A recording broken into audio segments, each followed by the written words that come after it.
السلام علیکم ورحمۃ اللہ وبرکاتہ۔ الحمد للہ رب العالمین والصلاة والسلام على رسوله الأمين محمد وعلى آله وصحبه أجمعين، أما بعد، أعوذ بالله من الشيطان الرجيم، بسم الله الرحمن الرحيم، فلا اقتحم العقبة وما أدراك ما العقبة فك رقبة أو إطعام في يوم ذي مسغبة يتيما ذا مقربة أو مسكينا ذا متربة. وقال رسول الله صلى الله عليه وسلم: اجتنبوا السبع الموبقات. قالوا يا رسول الله وما هن؟ قال: الشرك بالله والسحر وقتل النفس التي حرم الله إلا بالحق وأكل الربا وأكل مال اليتيم والتولي يوم الزحف وقذف المحصنات الغافلات المؤمنات. وقال رسول الله صلى الله عليه وسلم: الساعي على الأرملة والمسكين كالمجاهد في سبيل الله. وقال الراوي: وأحسبه وكالقائم الذي لا يفطر وكالصائم الذي لا يفطر. محترم علماء کرام، دور دراز سے آئے ہوئے معزز سامعین کرام اور عزیز نوجوانوں اور ملت اسلامیہ کی ماں اور بہنوں، اللہ رب العالمین کی تعریف اور اس کی بڑائی اور بزرگی کے بعد آئیے میں آپ کے سامنے قرآن مجید اور رسول اللہ صلی اللہ علیہ وسلم کی فرمان کی روشنی میں یتیموں، مسکینوں اور بیواؤں کے متعلق کچھ باتیں عرض کروں۔ اللہ رب العالمین سے دعا ہے کہ ہمیں ان باتوں کو سننے اور اس پر عمل کرنے کی توفیق عطا فرمائے۔ برادران اسلام، اللہ رب العالمین کی بہت بڑی نعمت جو اللہ نے ہم کو دی ہے وہ اسلام ہے۔ یہی وہ نعمت ہے جس سے انسان اپنے رب کو پہچانتا ہے۔ یہی وہ نعمت ہے جس کے ذریعے سے بندہ بندوں کے حقوق کو سمجھتا ہے۔ یہی وہ نعمت ہے جس کے ذریعے سے بندہ دنیاوی زندگی میں امن و سکون کی زندگی گزارتا ہے۔ ورنہ آپ جانتے ہیں کہ اسلام کی آمد سے پہلے جبکہ لوگ ظلموں، لوگ جو ہے گمراہی اور شرک کی زندگی گزار رہے تھے، جبکہ لوگ اندھیروں میں بھٹک رہے تھے، ایک رب سے ان کا رشتہ ٹوٹا ہوا تھا، تو اس وقت نہ تو اللہ رب العالمین کی احکام کی انہیں فکر تھی اور نہ ہی بندوں کی حقوق کی انہیں فکر تھی۔ جو شخص بھی اور جو قوم بھی شرک و ضلالت کے دلدل میں پھنسے گی اور جو قوم بھی اللہ رب العالمین سے اپنا رشتہ توڑ لے گی اور جو لوگ بھی وحدانیت کے راستے سے ہٹ جائیں گے، ایسا سماج اور ایسا معاشرہ نہ تو وہ رب کا حق ادا کر سکتا ہے اور نہ ہی وہ بندوں کا حق ادا کر سکتا ہے۔ آپ جانتے ہیں کہ پیارے نبی صلی اللہ علیہ وسلم کی بعثت ایک ایسے وقت میں ہوئی جبکہ پورا عرب اور جور، قتل و غارت گری، مار پیٹ اور ایک دوسروں کے حقوق کو غصب کر لینا ان کا تو بے امتیاز تھا. لیکن اللہ رب العالمین نے ایسے نبی کو بھیجا جس کو خود اللہ رب العالمین نے فرمایا وَمَا أَرْسَلْنَاكَ إِلَّا رَحْمَةً لِّلْعَالَمِينَ کہ اے نبی پاک ہم نے آپ کو دنیا والوں کے لیے رحمت بنا کر بھیجا ہے. برادران اسلام، اگر وہ نبی رحمت اس کی اس دنیا میں آمد نہ ہوتی تو یاد رکھیے کہ ان یتیموں کا، ان بے سہاروں کا، ان بیواؤں کا کوئی پوچھنے والا نہ ہوتا اور ان کے حقوق کی ادائیگی نہ ہو سکتی تھی. آپ صلی اللہ علیہ وسلم نے اپنے قول سے، اپنے عمل سے اور اپنے کردار سے ایسا نمونہ چھوڑا اور ایک ایسی مثال قائم کی کہ وہ مکہ کی سرزمین جس میں یتیموں کے ساتھ بہت ہی نازیبا سلوک کیا جاتا تھا، بیواؤں کو لوگوں کی ملکیت تصور کی جاتی تھی، پیارے نبی صلی اللہ علیہ وسلم نے مثال قائم کی کہ لوگ جو ہے یتیموں کو گود میں لینے لگے اور بیواؤں کا سہارا بننے لگے. قرآن کریم نے اس کا نقشہ یوں کھینچا ہے. قرآن نے فرمایا أَرَأَيْتَ الَّذِي يُكَذِّبُ بِالدِّينِ فَذَلِكَ الَّذِي يَدْعُو الْيَتِيمَ کیا تم نے اس شخص کو نہیں دیکھا جو یتیم کو دھکے مارتا ہے، یتیم کو دھکارتا ہے؟ یہی وہ شخص ہے فَذَلِكَ الَّذِي يَدْعُو الْيَتِيمَ، یہی وہ شخص ہے جو یتیم کو دھکے مارتا ہے.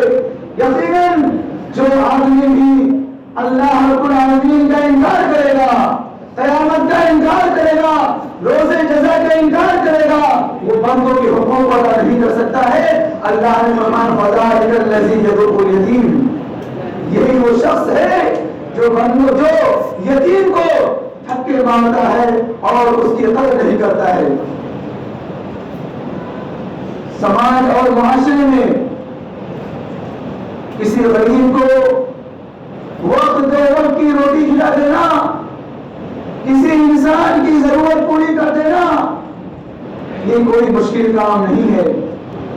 لیکن کسی سماج کے اندر اگر کوئی بچہ یتیم ہو اور اس بچے کی کفالت کا معاملہ ہو، اس بچے کی دیکھ ریکھ کا معاملہ ہو، اس بچے کی تعلیم و تربیت کا معاملہ ہو اور جب تک وہ بچہ سن بلوغ تک نہ پہنچ جائے اس کی مکمل طور پر دیکھ بھال کا معاملہ ہو، برادران اسلام یہ آسان کام نہیں ہے، یہ آسان کام نہیں ہے. قرآن کریم نے فرمایا فَلَقْتَحَمَ الْأَخْوَى کہ اس نے دشوار گزار گھاٹی کو پار کرنے کی کوشش نہیں کی. اور پھر آگے اللہ نے فرمایا وَمَا أَدْرَاكَ مَا الْأَخْوَى، اور تم کیا سمجھو یہ اخوا کیا ہے، یہ دشوار گزار گھاٹی کیا ہے، یہ دشوار گزار راستہ کیا ہے؟ فَقُّ رَقَبَةٍ، قرآن نے اللہ نے اعلان فرمایا کہ دشوار گزار گھاٹی اور دشوار گزار راستہ یہ ہے کہ کسی گردن کو آزاد کرنا ہے. کسی ایسے شخص کو جو مصیبت میں گھرا ہو، کسی ایسے شخص کو جو قید و بند کی سہولتیں اٹھا رہا ہو، اس کو آزاد کرانا ہے. فَقُّ رَقَبَةٍ، گردن کو آزاد کرنا ہے. اور اطعام فی یوم ذی مسغبہ، اور بھوکمری کے دنوں میں، مصیبت کے ایام میں، قحط سالیوں کے ایام میں، جبکہ لوگ نانے شبینہ کو ترس رہے ہوں، جبکہ لوگ وقت دو وقت کی روٹی کے لیے پریشان ہو، ایسے وقت میں ایسے بھوکمری کے شکار لوگوں کی ان کو کھانا کھلانا، ان کی ضرورت کو پوری کرنا، یہ دشوار گزار راستے کو پار کرنا ہے. اور آگے اللہ نے فرمایا او مسکین ذا متربہ، اسی طریقے سے وہ مسکین جو پوزیشن ہو گئی ہو، جس کی یہ حالت ہو چکی ہو کہ رتی کی جگہوں پر اور ڈسٹ بن کی جگہوں پر جا کر کے اپنے پیٹ کی آگ کو بجھانے کی کوشش کر رہا ہو، ایسے مسکین کی خبر گیری کرنا اور اس کی ضرورتوں کو پوری کرنا۔ اسی طریقے سے اللہ نے فرمایا یتیماً ذا مقربہ، اور ایسے یتیم کی جو خاص طور پر قریبی ہو، اس یتیم کی خبر گیری کرنا، اس کی ضرورت کو پوری کرنا، اس کی دیکھ بھال کرنا، یہ تمام وہ کام ہیں جو دشوار گزار ہیں۔ اور ایسا انسان جو ان لوگوں کی دیکھ بھال کرتا ہے، ایسا انسان جو ان لوگوں کی خبر گیری کرتا ہے، یاد رکھیے وہ عقبہ کو پار کرنے والا ہے، وہ دشوار گزار راستے کو پار کرنے والا ہے، وہی انسان ہے جو گھاٹی کو پار کرنے والا ہے۔ اسی طریقے سے میں نے آپ کے سامنے ایک حدیث پیش کی، پیارے نبی صلی اللہ علیہ وسلم فرماتے ہیں اجتنبوا السبع الموبقات، 7 ایسی چیزوں سے بچو جو تمہیں ہلاک کر دینے والی ہے، 7 ایسی باتوں سے بچو جو تمہیں تباہ و برباد کر دینے والی ہے۔ برادران اسلام، صحابہ کرام تھے، رسول اللہ صلی اللہ علیہ وسلم کے زبان مبارک سے یہ کلمات جب سنے کہ بچو ان باتوں سے جو تمہیں ہلاک کر دینے والی ہے، جو تمہیں برباد کرنے والی ہے، فوراً جستجو میں پڑ گئے۔ رسول اللہ صلی اللہ علیہ وسلم سے سوال پوچھتے ہیں کہ اے رسول اللہ، اے پیارے حبیب، آپ بتائیے وما ہننا، وہ 7 باتیں جو انسان کو تباہ کرنے والی ہیں، جو ہلاکت میں ڈالنے والی ہو، کیا ہے؟ آپ صلی اللہ علیہ وسلم نے فرمایا الشرک باللہ، سب سے پہلی چیز جو انسان کو تباہ و برباد کرنے والی ہے وہ اللہ کے ساتھ شرک ہے۔ اس کے بعد آپ نے فرمایا والسحر، اور جادو ہے، اور پھر آپ صلی اللہ علیہ وسلم نے فرمایا الشرک باللہ والسحر وقتل النفس التي حرم اللہ الا بالحق، اور کسی جان کا، کسی انسان کا قتل کر دینا، ناحق اس کا خون بہا دینا، بغیر کسی غلطی کے کسی انسان کا کام تمام کر دینا، وقتل النفس التي حرم اللہ الا بالحق واکل الربا، اور سود کا کھانا ہے۔ برادران اسلام، سود بڑی خطرناک چیز ہے اور بہت ہی بچنے کی چیز ہے۔ یہ ان چیزوں میں سے ہے جو ہمیں ہلاک و برباد کر دینے والی ہے۔ وَأَكْلُ الرِّبَا، اور پھر آپ صلی اللہ علیہ وسلم نے فرمایا وَأَكْلُ مَالِ الْيَتِيمِ، اور یتیم کے مال کو کھانا ہے، یتیم کے مال کو حرام کر دینا ہے۔ وَأَكْلُ مَالِ الْيَتِيمِ وَقَذْفُ الْمُحْصَنَاتِ الْغَافِلَاتِ الْمُؤْمِنَاتِ۔ اسی طریقے سے ان 7 باتوں میں سے ایک اہم بات جو ہے، آپ صلی اللہ علیہ وسلم نے فرمایا کسی پاک دامن عورت کے اوپر کوئی جھوٹا الزام لگا دینا، کوئی تہمت لگانا، کہ آپ صلی اللہ علیہ وسلم نے 7 باتیں فرمائی تھی کہ ان سے بچو۔ برادران اسلام، اس میں ایک چیز جس کی طرف مجھے آپ کو اشارہ کرنا تھا وہ یہ ہے کہ وَأَكْلُ مَالِ الْيَتِيمِ، یتیم کے مال کو کھانا بڑا ہی جرم ہے، بڑی ہی بھیانک بیماری ہے اور نہایت ہی سنگین جرم ہے کہ یتیموں کے مال کو ناحق کھایا جائے اور اسے حد کر دیا جائے۔ آپ جانتے ہیں کہ پیارے نبی صلی اللہ علیہ وسلم جو کہ رحمت للعالمین تھے، اللہ رب العالمین نے انہیں جب اس دنیا میں بھیجا تو آپ صلی اللہ علیہ وسلم کے سر پر یتیمی کا داغ ڈال دیا۔ آپ خود یتیم تھے، آپ کی پیدائش سے پہلے ہی آپ کے والد محترم اس دنیا سے چلے گئے۔ وہ نبی جو خود یتیم ہو کر پیدا ہوا ہو، کیا وہ یتیموں کا درد نہیں جانتا ہو؟ کیا وہ یتیموں کے حالات اور کیفیات کو نہیں سمجھ سکتا؟ وہ نبی جس نے یتیمی کا غم دیکھا ہو، کیا اسے یتیموں کا حقوق یاد نہیں ہوگا؟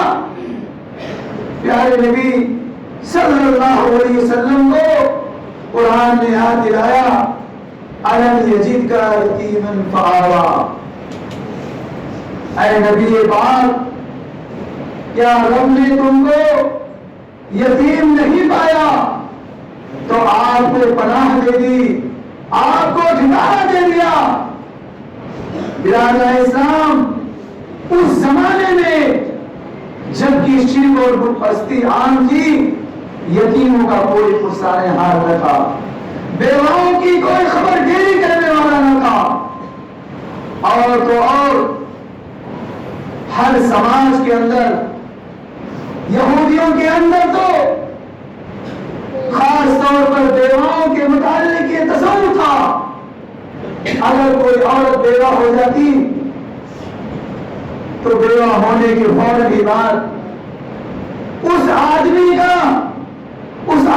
کا بھائی اس عورت کا مالک بن جاتا تھا اور اس عورت کے ساتھ جیسا چاہتا سلوک و برتاؤ کرتا تھا۔ اسی طریقے سے عربوں کی حالت بھی کم نہ تھی، وہ عورت کے بیوہ ہو جانے کے بعد اس کو جو ہے وراثت میں تقسیم کر دیا کرتے تھے، اور پھر وہ بیوہ ان وارثوں کے رحم و کرم پر ہوتی، جیسا چاہتی، جیسا لوگ چاہتے اس بیوہ کے ساتھ سلوک کرتے تھے۔ اور ہمارے اس سماج میں، اس ملک ہندوستان کے اندر تو بیواؤں کی حالت تو ابتر تھی، اگر کوئی عورت بیوہ ہو جاتی تو اسے زندگی گزارنے کا کوئی حق نہ تھا، اسے دنیا میں زندگی میں زندہ رہنے کا کوئی حق نہیں تھا، بلکہ شوہر کے مرنے کے بعد اس کا یہ انجام ہوتا تھا کہ اسے شوہر کی چتا پر زندہ ہی رکھ کر جلا دیا جاتا، اور اگر کوئی عورت بچ بھی جاتی تھی تو پوری زندگی اس کو عیش و آرام کے نام کی کوئی چیز دیکھنے اور سننے کو نہیں ملتی تھی۔ یہ وہ حالات تھے جس حالات میں پیارے نبی صلی اللہ علیہ وسلم نے اس دھرتی کے اوپر قدم رکھا، اور آپ صلی اللہ علیہ وسلم نے بیواؤں کے لیے، یتیموں کے لیے، مسکینوں کے لیے وہ اصول اور ضابطہ بنایا، اور آپ نے اپنے عمل سے یتیموں کی پرورش کی، بیواؤں کی دیکھ بھال کی، کہ آپ صلی اللہ علیہ وسلم کی زندگی پوری دنیا کے لیے آئیڈل بن گئی، پوری دنیا کے لیے نمونہ بن گئی۔ جو قوم یتیموں کے ساتھ بدسلوکی کیا کرتی تھی، جو قوم بیواؤں کے ساتھ نازیبا حرکات کرتی تھی، آپ صلی اللہ علیہ وسلم نے ایسا درس دیا کہ وہ لوگ جو جنگلی پن جن کے اندر بھری ہوئی تھی اور جن کے اندر انسانیت نام کی کوئی چیز نہ تھی، وہ خود جو ہے یتیموں کے چاہنے والے بن گئے، بیواؤں کے اوپر اپنے مال کو قربان کرنے والے ہوئے۔ برادر اسلام، سید الشہداء حضرت حمزہ رضی اللہ تعالیٰ عنہ کو کون نہیں جانتا؟ وہ حضرت حمزہ جن کی شہادت پر پیارے نبی صلی اللہ علیہ وسلم کو بہت ہی زیادہ افسوس ہوا۔ ان کی بیٹی ہے، ان کی بیٹی آتی ہے اور چچا چچا کہہ کر کے آگے بڑھنا چاہتی ہے۔ حضرت علی رضی اللہ تعالیٰ عنہ اس بیٹی کو، اس بچی کو اٹھا لیتے ہیں اور رسول اللہ صلی اللہ علیہ وسلم سے درخواست کرتے ہیں کہ اے اللہ کے رسول، اس بیٹی کی کفالت میرے حوالے کر دی جائے، میں اس کی دیکھ بھال کروں گا، میں اس کی پرورش کروں گا۔ ایک دوسرا دعویدار آگے آتا ہے اور کہتا ہے کہ نہیں اے اللہ کے رسول، اس کی کفالت میرے ذمہ دے دی جائے۔ حضرت جعفر رضی اللہ تعالیٰ عنہ کہتے ہیں کہ میرا حق زیادہ ہے کہ اس بچی کی دیکھ بھال میں کروں۔ اس کے بعد ایک تیسرا بھی شخص آتا ہے، حضرت زید رضی اللہ تعالیٰ عنہ آگے بڑھتے ہیں اور کہتے ہیں کہ اے اللہ کے رسول، حمزہ میرے دینی بھائی تھے، حمزہ میرے دینی بھائی تھے، اس لیے میرا حق زیادہ ہے کہ اس کی کفالت اور اس کی پرورش میں کروں۔ ایک بچی ہے، تین لوگ دعوے دار ہیں۔ برادر اسلام، کیسی تربیت کی تھی پیارے نبی نے کہ وہ لوگ جو خود راہ پر نہ تھے وہ دوسروں کے راہبر بن گئے۔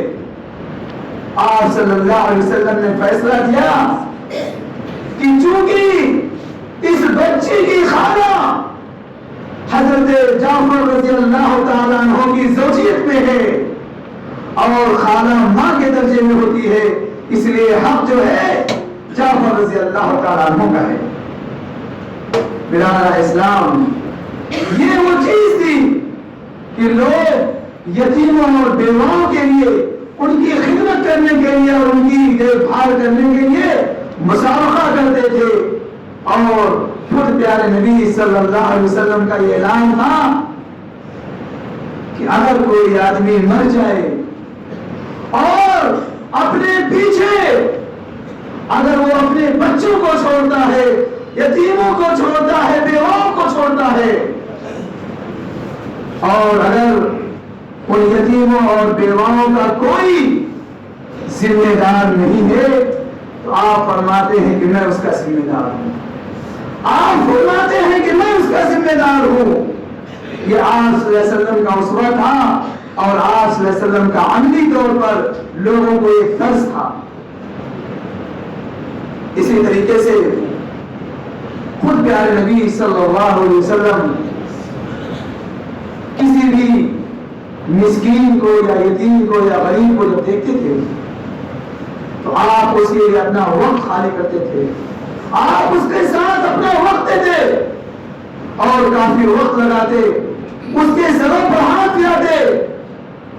بعض صحابہ کہتے ہیں کہ جب ہم رسول پاک صلی اللہ علیہ وسلم کو دیکھتے کہ آپ غریبوں کے ساتھ، مسکینوں کے ساتھ، یتیموں کے ساتھ ایسا برتاؤ کرتے ہیں تو ہمیں بھی خواہش ہوتی کہ کاش ہم بھی یتیم ہوتے، کاش ہم بھی یتیم ہوتے اور رسول اللہ صلی اللہ علیہ وسلم کا یہ دست شفقت ہمارے سروں پر پھرتا۔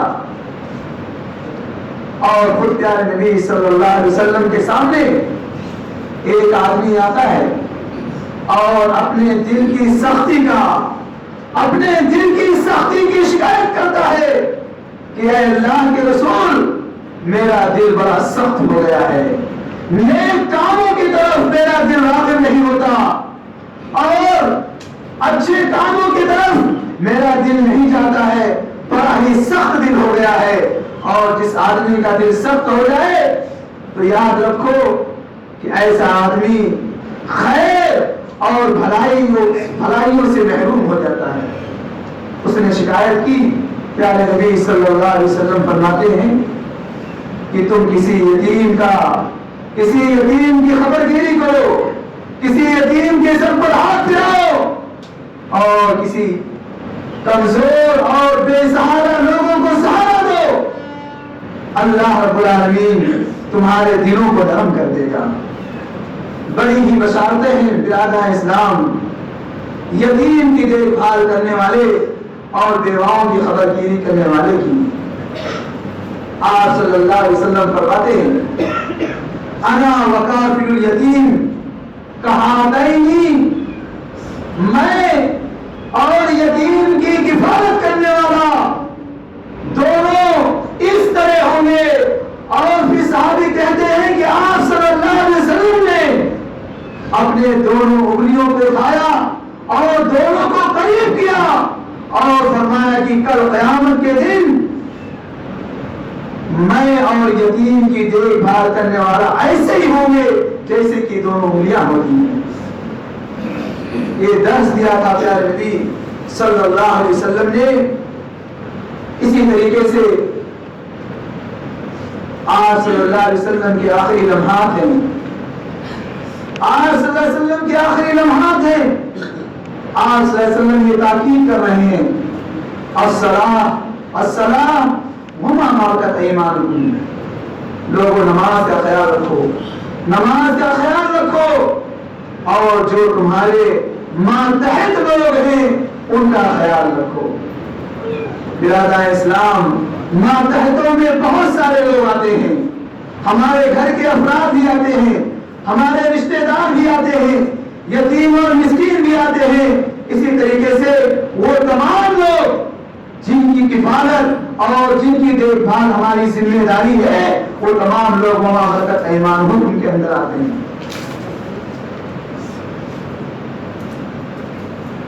قرآن پاک کے اندر یتیموں کے اکرام اور یتیموں کی عزت کے بارے میں بڑی تاکید کی گئی ہے، اور اصل چیز یتیموں کی مدد کرنا نہیں ہے، بلکہ وہ بچہ جس کے سر سے اس کے باپ کا سایہ چھن گیا ہو، وہ عورت جس کا سہاگ چھن گیا ہو، ایسے لوگوں کو سہارا دینے کی ضرورت ہے، ایسے لوگوں کو ان کی دلجوئی کرنے کی ضرورت ہے، ان کے اکرام کی ضرورت ہے، عزت نفس کی ضرورت ہے۔ قرآن پاک کہتا ہے کلا بل لا تکرمون الیتیم، ہرگز نہیں بلکہ تم یتیموں کا اکرام نہیں کرتے۔ کلا بل لا تکرمون الیتیم ولا تحاضون علی طعام المسکین، اور تم لوگ مسکینوں کے کھلانے پر لوگوں کو اکساتے نہیں ہو۔ جس آدمی کا دل اتنا پتھر ہو گیا ہو، جس آدمی کا دل اتنا سخت ہو گیا ہو کہ وہ کسی یتیم کی خبر گیری نہ کر سکے، جو کسی بیوہ کی دیکھ ریکھ نہ کر سکے، بھلا وہ آدمی کیسے جو ہے لوگوں کو کنارے پر اکسا سکتا ہے، لوگوں کو غریبوں اور بیووں اور مسکینوں کی مدد کرنے پر ابھار سکتا ہے۔ اللہ پاک اعلان کرتا ہے ہرگز نہیں بلکہ تم یتیموں کا اکرام نہیں کرتے ہو، اور مسکینوں کے کھلانے پر ایک تو خود نہیں کھلاتا ہے اور دوسرے لوگوں کو اکساتا بھی نہیں ہے، لوگوں کو ورغلاتا بھی نہیں ہے، لوگوں کو ترغیب بھی نہیں دیتا ہے کہ یتیموں اور مسکینوں کی خبر گیری کی جائے۔ دل اس قدر اس کا تنگ ہو گیا ہے، اس قدر اس کا سخت ہو گیا ہے۔ برادر اسلام، وہ آدمی جو دنیا سے چلا جاتا ہے وہ دو چیزوں کو چھوڑ کر جاتا ہے۔ پہلے نمبر پر ایک آدمی کے مرنے سے اس کی بیوی جو ہے بیوہ بن جاتی ہے، اور ساتھ ہی اس آدمی کے مرنے سے اس کے بچے یتیم ہو جاتے ہیں۔ آپ صلی اللہ علیہ وسلم نے ان دونوں کے بارے میں بڑا ہی اچھا نمونہ پیش کیا، اور آپ خود یتیم تھے اس لیے یتیموں کے حالات کو سمجھتے تھے، اور آپ صلی اللہ علیہ وسلم نے جو پہلی مثال قائم کی ایک بیوہ سے شادی کر کے۔ حضرت خدیجہ رضی اللہ تعالی عنہا 40 سال کی ہیں، آپ صلی اللہ علیہ وسلم کی عمر 25 سال کی ہے۔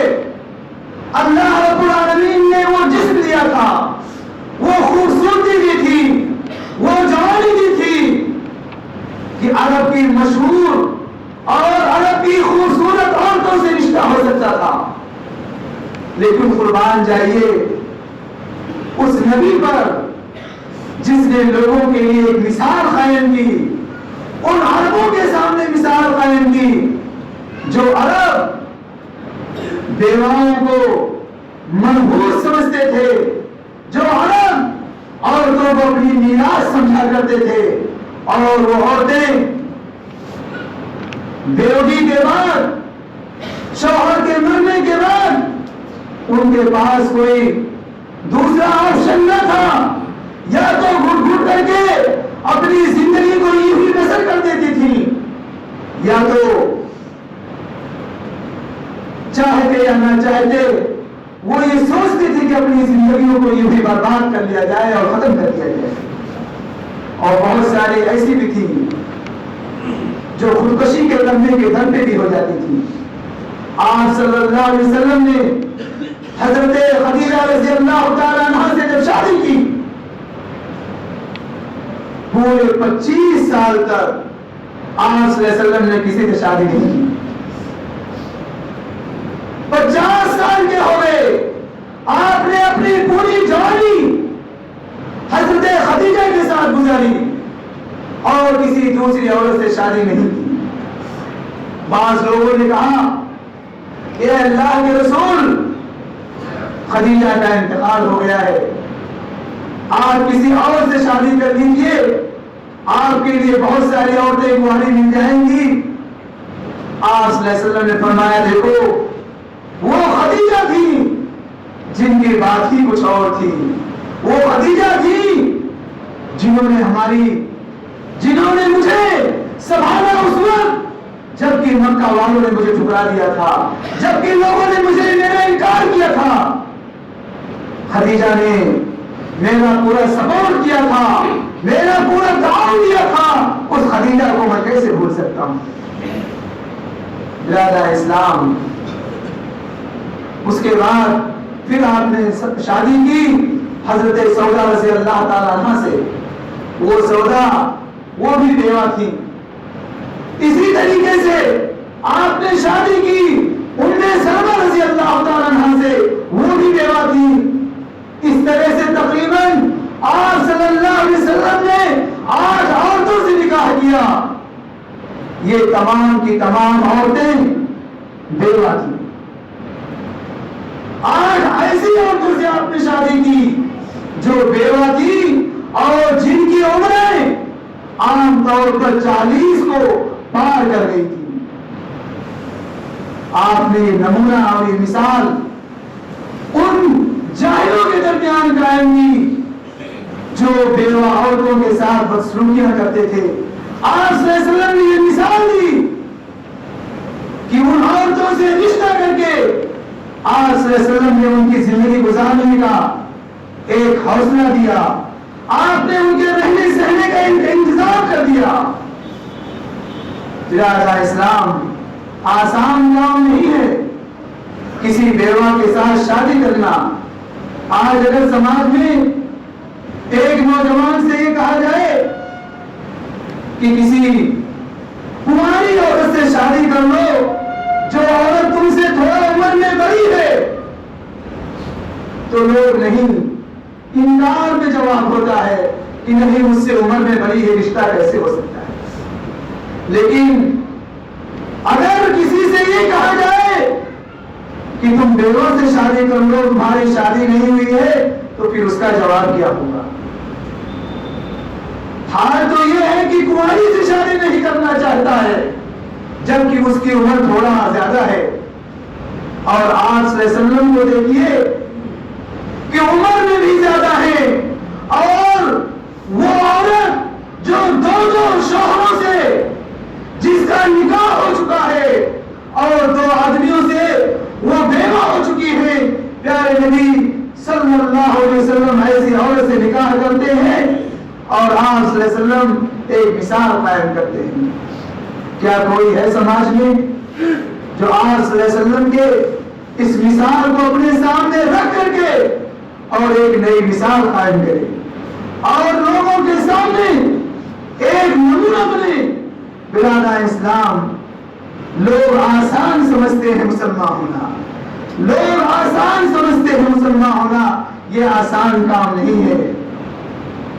یتیموں کی خبر گیری کرنا اور بیواؤں کے حقوق کو ادا کرنا، بہت سارے حقوق ہیں میں آپ کے سامنے چند حقوق بیان کرتا ہوں کیونکہ میرا موضوع ہے بیواؤں اور یتیموں کے حقوق۔ برادران اسلام، یتیم دو طرح کے ہوتے ہیں۔ ایک وہ یتیم جو مالدار ہو، اس کو بھی مدد کی ضرورت ہے، اور دوسرا وہ یتیم جو مالدار نہیں ہے، جو مالی اعتبار سے کمزور ہے اور پریشان حال ہے۔ یہ سماج میں دو طرح کے یتیم ہوتے ہیں۔ ان دونوں کی دیکھ بھال کرنا قرآن کریم میں بڑی صراحت کے ساتھ اس کی وضاحت کی گئی ہے۔ اللہ رب العالمین نے فرمایا وَآتُوا الْيَتَامَ أَمْوَالَهُمْ وَلَا تَتَبَدَّلُوا الْخَبِيثَ بِالطَّيِّبِ، اور یتیموں کو ان کا مال دے دو اور اچھے مال کو خبیث کے ساتھ نہ بدلو۔ اگر یتیم مالدار ہے تو وہ بھی ہماری ہمدردی کا، ہماری دیکھ بھال کا، ہماری غمخواری کا مستحق ہے۔ وہ اس بات کا حق رکھتا ہے کہ ہم اس کی دیکھ بھال کریں، اس کے مال کی دیکھ بھال کریں، اس کی ضروریات کی دیکھ بھال کریں، اور اس کے مال کو ضائع ہونے سے، برباد ہونے سے بچائیں۔ اسی طریقے سے اس کے مال کو ایسے کاموں میں لگایا جائے جن کاموں سے، جن کی وجہ سے اس کا مال اور زیادہ بڑھے اور اس کا مال کم نہ ہو جائے۔ یہ یتیم اس بات کا مستحق ہے، اس بات کا حق رکھتا ہے کہ اس کی بھی دیکھ بھال کی جائے اور اس کی بھی ضروریات کو پوری کی جائے۔ اسی طریقے سے اگر بچہ یتیم ہے لیکن اس کے باپ نے اس کے جانے کے بعد مال نہیں چھوڑا ہے، جائیداد نہیں چھوڑی ہے، تو اس کے بارے میں بھی قرآن نے فرمایا وَفِي أَمْوَالِكُمْ حَقٌّ لِلسَّائِلِ وَالْمَحْرُومِ۔ اے لوگوں، تم اپنے مال کو اپنے اکیلے کی پراپرٹی نہ سمجھو، بلکہ یہ تمہارا مال، اس میں ان لوگوں کا بھی حق ہے جو سوال کرنے والے ہیں، جو مانگنے والے ہیں، ان لوگوں کا بھی حق تمہارے مالوں کے اندر ہے، اور ان لوگوں کا بھی حق ہے جو محروم ہو چکے ہیں، جن کو کسی آفت نے، کسی مصیبت نے پکڑ لیا اور وہ محروم ہو چکے، یا جو اللہ رب العالمین کی آزمائش کی وجہ سے یتیم ہو چکے، بے سہارا ہو چکے، اپنے باپ کے سائے سے محروم ہو چکے، اپنے شوہروں کے سائے سے محروم ہو چکی ہیں۔ ایسے لوگوں کا بھی تمہارے مالوں میں حق ہے، ایسے لوگ بھی تمہارے مالوں میں حق رکھتے ہیں۔ برادران اسلام، سوچنے کی ضرورت ہے۔ آج ہم بہت سارے دینی کام کرتے ہیں، بہت سارے سماجی بھی کام کرتے ہیں، بہت سارے اچھے اچھے کام بھی کرتے ہیں۔ ایک انسان کو اللہ رب العالمین نے مال دیا ہے، دولت دی ہے، اس کا استعمال اپنے اپنی سوچ کے حساب سے کرتا ہے۔ کوئی ہے کہ اپنے مال کو نام و نمود کے لیے خرچ کرتا ہے، کوئی ہے جو اپنے مال کو اس لیے خرچ کرتا ہے تاکہ سماج میں اس کا نام ہو اور لوگ اس کا جو ہے وہ آواہی کریں۔ کچھ لوگ بیجا اسراف کرتے ہیں، شادی اور بیاہ کے اندر فضول خرچیاں کرتے ہیں، اور اسی طریقے سے کچھ لوگوں کو اللہ رب العالمین نے دولت تو دی ہے لیکن وہ اس کے ذریعے سے ایسے اعمال کرتے ہیں جو اعمال تو صحیح ہے لیکن ایسے اعمال نہیں کرتے جو اسلام میں بہت زیادہ جن کی جو ہے ترجیحات ہیں، جن کو ترجیح دی گئی ہے۔ ایک آدمی کو اللہ نے مال و دولت دی ہے، وہ اپنے مال کے ذریعے سے حج کرتا ہے اور پھر بار بار حج کرتا ہے۔ برادران اسلام، حج زندگی میں ایک مرتبہ فرض ہے، اس کے بعد جتنا بھی حج کریں گے وہ نفلی ہے، اور ہم مسلمانوں کے لیے نفلی عبادات بہت ساری ہیں اور اور نفلی عبادات کے اندر بھی ترجیحات ہیں، یعنی ہم ان چیزوں کو ترجیح دیں جو سماج کی ضرورت ہو، جو سماج مستحق ہو۔ اگر ایک بندہ حج کے اوپر حج کر رہا ہے لیکن اس کے سماج میں یتیم ہے، اس کے سماج میں بیوہ ہے، اس کے سماج میں غریب ہے، اس کے سماج میں نادار ہے، اگر ان کی خبر گیری نہیں کرتا ہے تو برادر اسلام ایسے حج کا کوئی فائدہ نہیں۔ اسے کل قیامت کے دن اللہ کے سامنے حساب دینا پڑے گا۔ بڑی ہی مشہور حدیث ہے، پیارے نبی صلی اللہ علیہ وسلم فرماتے ہیں کہ ایک بندہ اللہ رب العالمین کے سامنے لایا جائے گا۔ اللہ رب العالمین اس سے کہیں گے کہ بتا، میں بھوکا تھا تو نے مجھے کھلایا کیوں نہیں؟ میں پیاسا تھا تو نے مجھے پلایا کیوں نہیں؟ میں بیمار تھا تو نے میری مجاز پرسی نہیں کی، میری تیمارداری نہیں کی۔ وہ بندہ کہے گا کہ اے پروردگار، اے رب دو جہان، میں تجھ کو کیسے کھلاتا، میں تجھ کو کیسے پلاتا، میں تیری خبر گیری کیسے کرتا، میں تیری عیادت کیسے کرتا؟ تو رب العالمین ہے، تو سب کو کھلانے والا ہے، تو سب کو پلانے والا ہے، تو لوگوں کو شفا اور آرام دینے والا ہے، میں تیری خبر گیری کیسے کرتا؟ اللہ رب العالمین جواب دیں گے کہ تیرے پڑوس میں، تیرے سماج میں میرا فلاں بندہ بھوکا تھا، میرا فلاں بندہ پیاسا تھا، میرا فلاں بندہ بیمار تھا، میرا فلاں بندہ پریشان حال تھا، اور میرا فلاں بندہ یتیم تھا، میری فلاں بندی بیوہ تھی۔ اگر تو نے اس کی خبر گیری کی ہوتی، اگر تو نے اس کی ضرورت پوری کی ہوتی تو مجھے اس بندے کے پاس پاتا، تو مجھے اس کے پاس پاتا۔ یہ اللہ رب العالمین کل قیامت کے دن ان لوگوں سے پوچھ تاچھ کرنے والے ہیں جو اپنے سماج کی خبر گیری نہیں کرتے، جو یتیموں اور بیواؤں اور مسکینوں کی دیکھ ریکھ نہیں کرتے۔ برادر اسلام، یتیم اگر بڑا ہو جائے تو بڑے ہو جانے کے بعد اس کا یہ حق ہے کہ اگر ہم اس کے ذمہ دار ہیں تو اس کے مال کو اس کے حوالے کر دیا جائے، اور اس کے مال میں خرد برد نہ کیا جائے، ناجائز طریقے سے اس کے مال کو نہ کھایا جائے، اور جہاں تک ہو سکے اس کے مال کو صحیح طریقے سے استعمال کیا جائے۔ اللہ رب العالمین نے قرآن پاک کے اندر فرمایا، ان الذین یاکلون اموال الیتامی ظلما فانما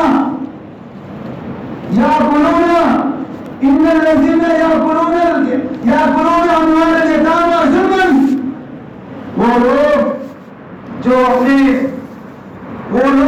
یتیموں کا مال ناحق کھاتے ہیں،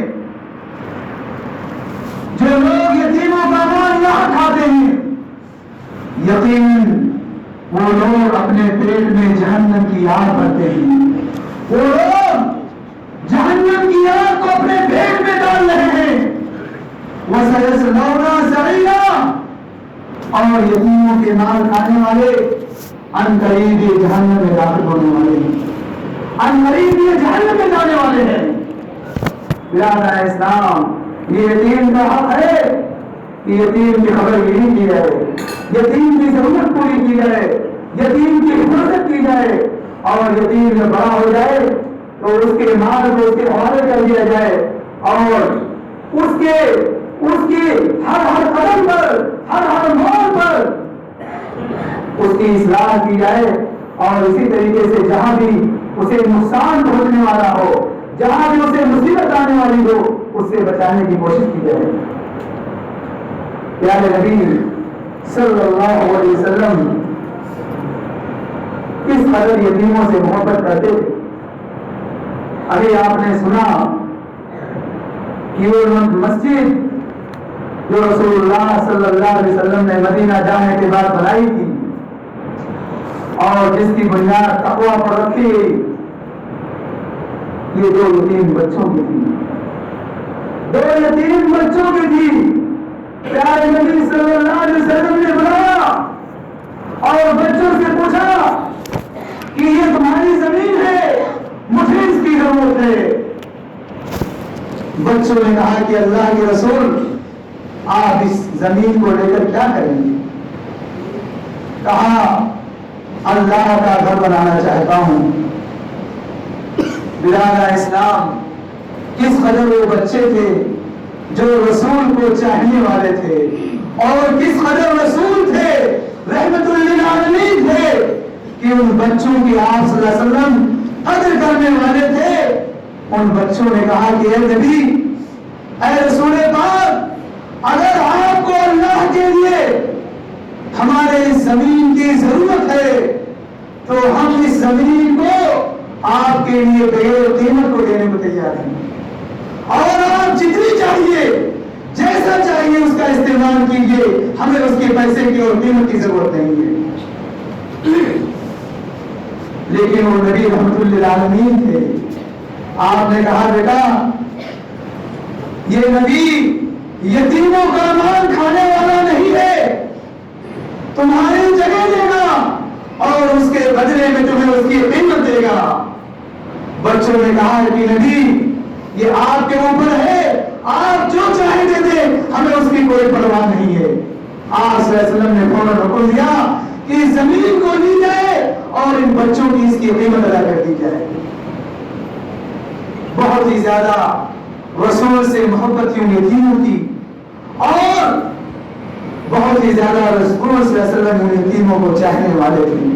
ورنہ آج کے دور میں آپ دیکھیے، اگر مسجد کے لیے کسی آدمی کا گھر اگر پڑوس میں ہے اور اس سے ڈیمانڈ کیا جائے اور یہ مطالبہ ہو کہ بھائی مسجد تھوڑا صحیح کرنی ہے، اگر تھوڑی سی جگہ آپ اپنی دے دو یا اپنا روم دے دو، ہمیں اللہ کا گھر بنانا ہے، تو دیکھیے لوگوں کی حالت کیا ہوتی ہے. برادر اسلام، وہ جو یتیم بچے تھے اللہ اور رسول سے محبت کرنے والے تھے، اور رسول صلی اللہ علیہ وسلم بھی ان یتیموں پر اپنی جان چڑھنے والے تھے. ایک مشہور واقعہ جس کو الاستیعاب کے اندر ذکر کیا ہے، اس میں یہ ہے کہ پیارے نبی صلی اللہ علیہ وسلم کے پاس ایک مقدمہ آیا.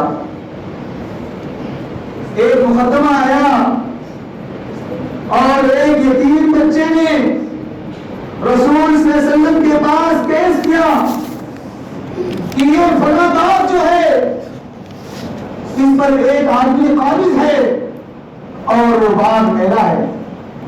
پیارے نبی صلی اللہ علیہ وسلم نے اس واقعے کو، اس میٹر کو دیکھا اور سنا، لیکن یتیم نہیں اپنی بات کو ثابت کرنے میں اپنے دلائل کو، اپنے پروف کو پیش نہ کر سکا، جس کی وجہ سے پیارے نبی صلی اللہ علیہ وسلم نے فیصلہ جو ہے اس آدمی کے حق میں دے دیا جو یتیم کے باغ کے اوپر قابض تھا. آپ صلی اللہ علیہ وسلم نے دیکھا اس یتیم کو تو اس یتیم کے آنکھوں سے آنسو جاری ہو گئے. وہ نبی رحمت پریشان ہو گئے. اس آدمی سے کہتے ہیں کہ اے بندے، میں نے تو فیصلہ دے دیا ہے، لیکن میری یہ چاہت ہے کہ اس باغ کو اس بچے کے حوالے کر دو اور اس کی جو قیمت ہو لے لو. اس نے انکار میں جواب دیا اور کہا کہ میں اس باغ کو اس یتیم کے حوالے نہیں کر سکتا ہوں. برادر اسلام، فوراً ایک صحابی ابو الدحداء نام کے کھڑے ہوتے ہیں اور کہتے ہیں کہ اے بندے، جو تیرا باغ ہے تجھے معلوم ہے کہ تیرے باغ سے کہیں زیادہ اچھا میرا باغ ہے؟ کیا تو چاہتا ہے کہ میرا باغ لے لے اور تیرا باغ میں لے لوں؟ اس آدمی نے فوراً آمدگی ظاہر کی اور اس باغ کو تبدیل کر دیا۔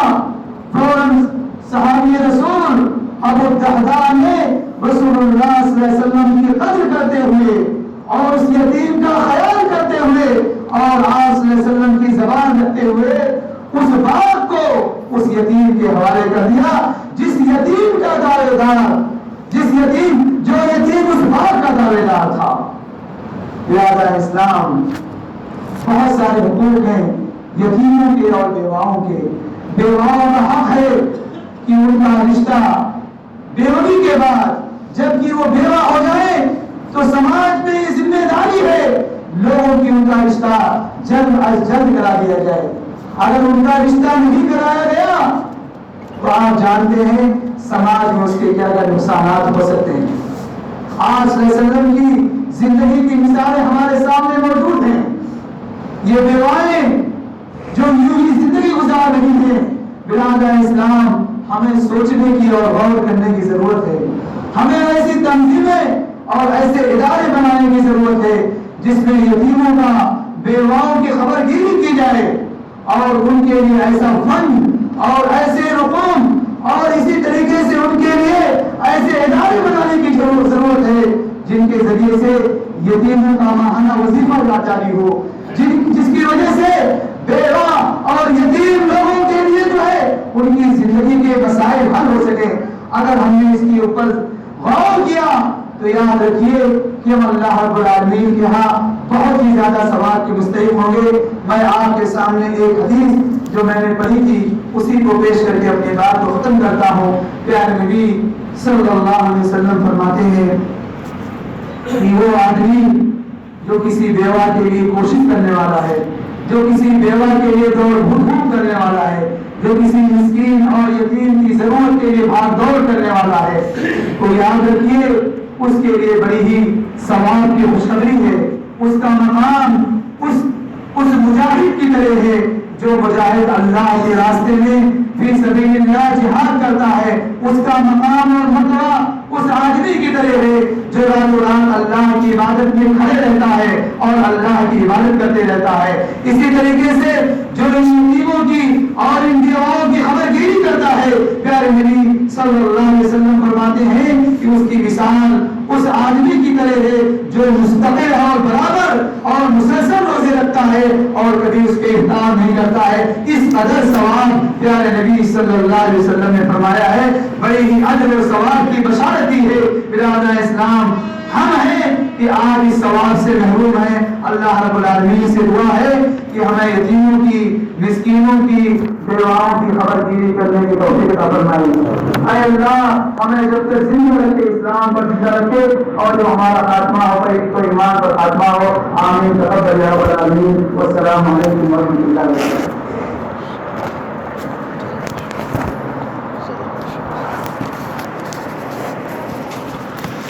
جزاکم اللہ خیر و احسن الجزا۔